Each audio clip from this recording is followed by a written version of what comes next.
Well, about 3 years ago, I decided to start a campaign, as in for parents, like take 5 minutes out for yourself. Because as a parent of 2 young men who are autistic, you tend to forget about having time out for yourself. So for like 10 years, I was just focusing on my 2 sons, you know, trying to find the right type of education or speaking to social services or whatever. And you tend to have to focus because it's quite a minefield going through the system when you've got a child with special educational needs. And I used to tap dance when I was a kid, about 6 years old.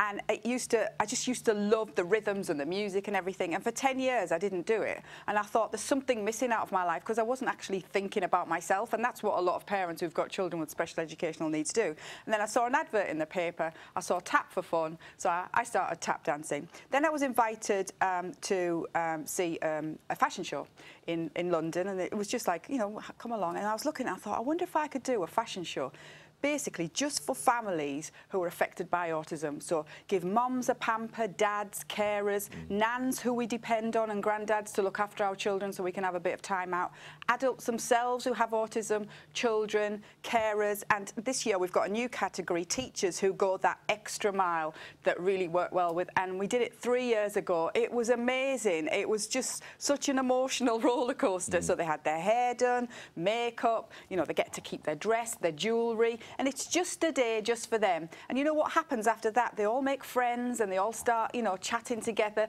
So it's not only the show, it's what happens behind the scenes. Yeah, I mean, as someone who has experience of this, just how hard can it be for families having to deal with children with autism? It is very hard. You know, I've got the T-shirt twice over. I've got 2 sons. So I've got one young man who's at the very severe end of the spectrum, and I've got another young man who's like got Asperger's syndrome. So they're both very different from each other, and they've both got these challenges. And if you don't actually live with autism, you don't really get it, because, you know, you're having to deal with education, you're having to deal with social services, you're having to deal with day-to-day, going to work, you know, and lack of sleep in the evening. And it's just like, it's almost like that when you have a child with autism, the system almost seems to say to you, how can we make their life more difficult? It's just like the disability living allowance forms you've got to fill out. There's pages and pages of it. The statement of special educational need, you have to learn a different language to know exactly what's going on, because a lot of these documents that when you look at them you think, oh yes, my child's going to get this, this, this, this, this.